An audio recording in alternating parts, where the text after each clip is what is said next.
और हमारे छोट भाई गौरव ठाकुर जी। आज हम दोनों भाई मिलके एगो बहुत शानदार जीजा जी और साली के गीत BNS एंटरटेनमेंट के माध्यम से आप सबके बीच लेके आइल बानी। तो ये गाना के ज़्यादा से ज़्यादा प्यार दी, आशीर्वाद दी और चैनल के लाइक सब्सक्राइब करी और घंटी दबा के टनटनाए रही।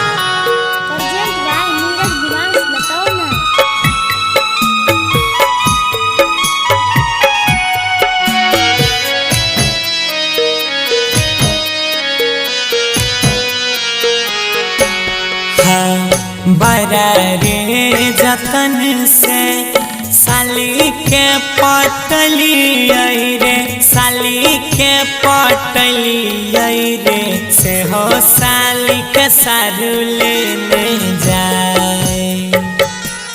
हाँ हाँ से हो साली के सारू लेने जाए। अरे भैया बड़ा रे जतन से साली जी के पटली रे, साली जी के पटली रे, से हो साली के सारू लेने जाए। से हो साली के सारू लेने जाए। हमारे जानू के सारू लेने जाए।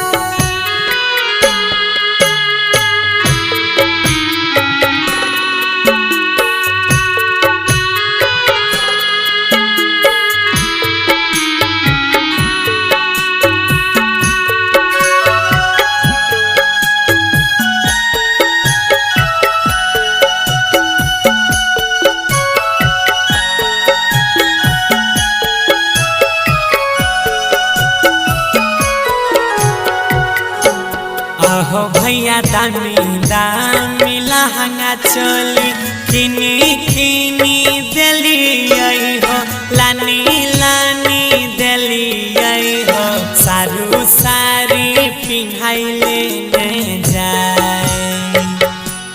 हाँ सारू सारी पिन्हाई लेने जाए।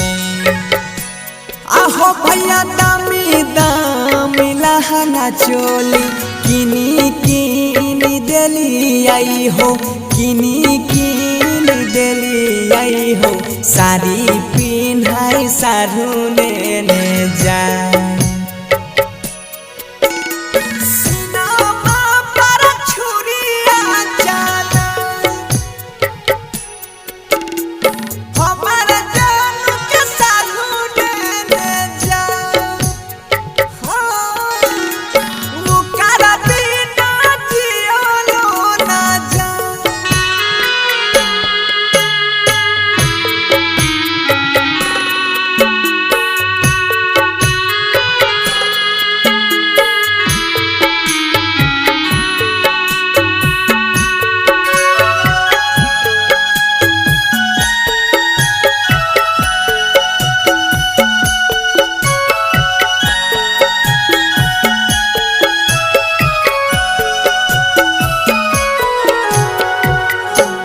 अहो रामा बेकार भेल करल धारल, छुटाल संगतिया हो, छुटाल संगतिया हो, ससुरा जाय के जैते सब भुलाए।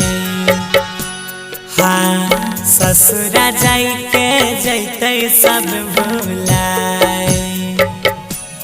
आहो भैया बेकार भेल करल धारल, बनसिया गौरव के, सोनुआ विमल साबा के, ससुरा जाई के जैते सब